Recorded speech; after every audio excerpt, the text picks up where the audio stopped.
Hi friends, we're reading Full Color, Captain Underpants, and the Big Bad Battle of the Bionic Booger Boy. Part 1, The Night of the Nasty Nostril Nuggets by Dav Pilkey. And we left off on Chapter 10. Chapter 10, Mad Mr. Melvin. Melvin was furious. He ripped the comic book in half and tossed it over his shoulder. Then he washed his hands in the toilet and stormed out of the restroom. "I'm gonna get George and Harold for that," said Melvin. "I'm gonna teach them a lesson they'll never forget." After school, Melvin grabbed his Combine-O-Tron 2000 and headed home. Melvin's mother and father were both busy working on a top-secret government experiment when Melvin walked in the front door. "Hello, son," said Melvin's father. "How was your day at school?" "Terrible," said Melvin. "Nobody in school has sufficient respect for my beautiful mind. Those dull-witted, lame-brained, gum-chewing idiots are more impressed with comic books than they are with the wonders of science. But I shall teach them. I shall teach them all! Ha ha ha ha ha!" "That's nice, honey," said Melvin's mom. Melvin marched up to his room to begin building a brand new super-powered robot. But when he opened his bedroom door, he saw the family's pet cat, Danderella, sleeping quietly on his bed. "Hey!" Melvin screamed. "What are you doing in my room, you stupid cat? You know I'm allergic to you. Now get out and achoo! Stay out!"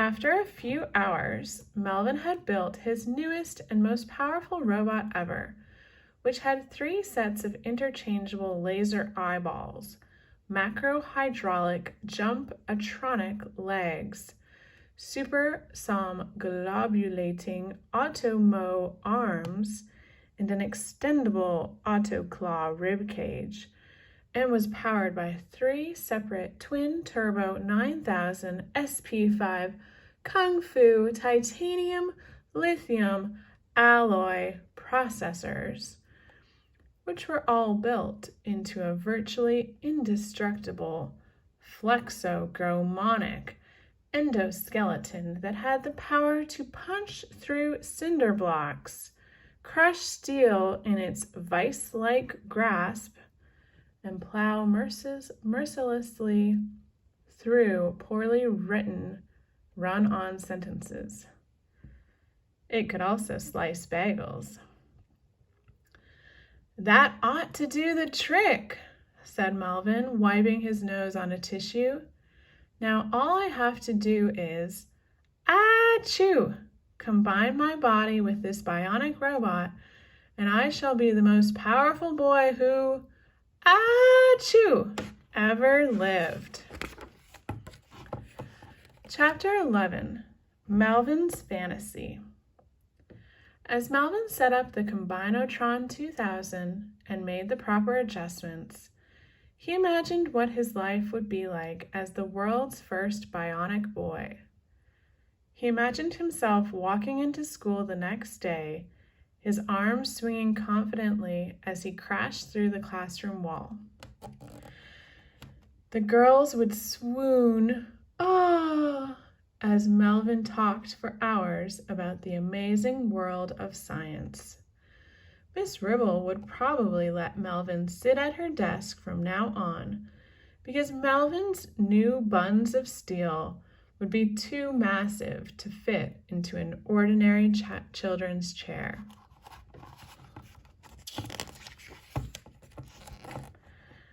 Maybe Mr. Crump would invite the governor to visit the school so he could show off his smartest and most powerful student. If so, the governor would probably declare a new holiday, National Melvin Sneedley Day, a day when kids all over the world would get extra homework and pop quizzes to honor the glorious name of Melvin. National Melvin Sneedley Day. Superstar. Gov. That's short for governor. More homework, homework, test, quiz, book report, even more homework. But the best part of all would be George and Harold's reaction. They would be so terrified by Melvin's incredible size and strength, they'd drop to their knees and beg for mercy.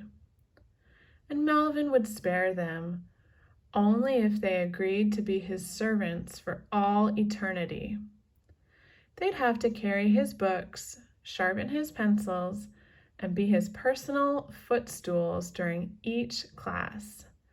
Life is gonna, achoo, rule, said Melvin.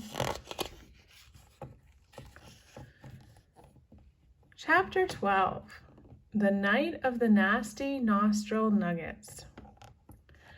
Melvin turned on the Combinotron 2000.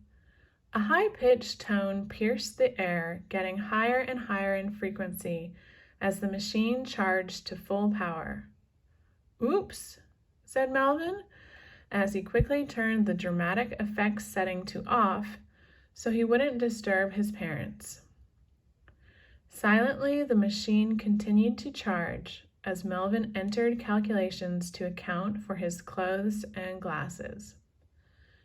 When the laser extractor had finally warmed up, Melvin stepped in front of the Combinotron 2000, standing perfectly still beside his new robot. Suddenly, two streaks of red glowing light flashed onto Melvin and the robot as the Combinotron 2000 began assimilating information on the two elements it was about to combine. Finally, a computerized voice started the countdown. Combining two elements in 5 seconds. Melvin stood perfectly still. Combining two elements in 4 seconds. Melvin's nose began to twitch. Combining two elements in 3 seconds. Suddenly, Melvin felt an uncontrollable urge.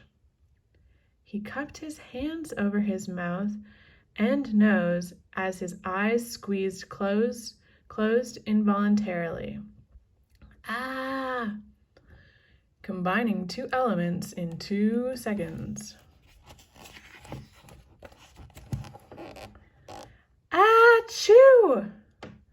Melvin looked down into his hands, which were now glistening with mucus and crusty chunks of semi-dried booglets. Instantly, the Combinotron 2000 began to recalculate the elements in its laser sights. Combining 3 elements in 1 second. 3 elements? Melvin screamed in horror.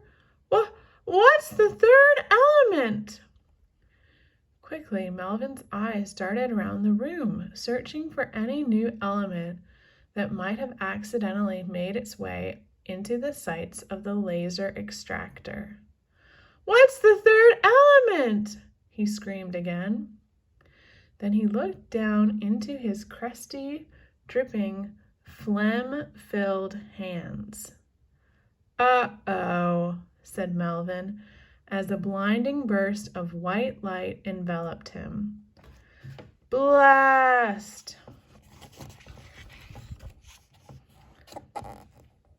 Chapter 13, The Next Day. The next day, Melvin didn't show up for school on time. Nobody really seemed to notice, though, because all the children were excited about show and tell. Almost everyone had brought in really lame stuff, like books or awards, but George and Harold had something that was totally cool. Everybody remembers Sulu from yesterday, right? Said George. Well, we took him home to live with us in our treehouse. And we taught him the greatest trick, said Harold. The two boys carried Sulu over to the classroom window and opened it up. Harold pulled a large watermelon out of his book bag and showed it to Sulu. "Okay, Sulu," said George, "show everybody your new trick."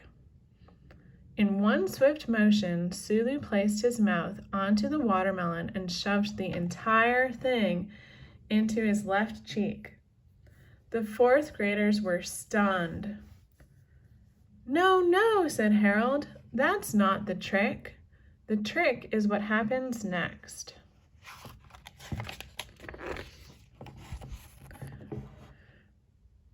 Sulu looked out the window and eyed a dead tree at the far end of the empty playground. Sulu began to chew up the watermelon, then puckered his tiny hamster lips and spit. Rat-a-tat-tat-rat-a-tat-tat-tat. The watermelon seeds fired out of Sulu's mouth, hitting their target with expert precision. In no time at all, the dead tree at the end of the playground was reduced to a pile of twigs and sawdust. The class cheered, "Yay!" as George and Harold petted their amazing little bionic bunny. George and Harold didn't think that anybody could beat their show-and-tell display, but they were wrong. Because at that very moment, Melvin Sneedley was dripping down the hallway toward the classroom door. Melvin hadn't brought anything for show and tell.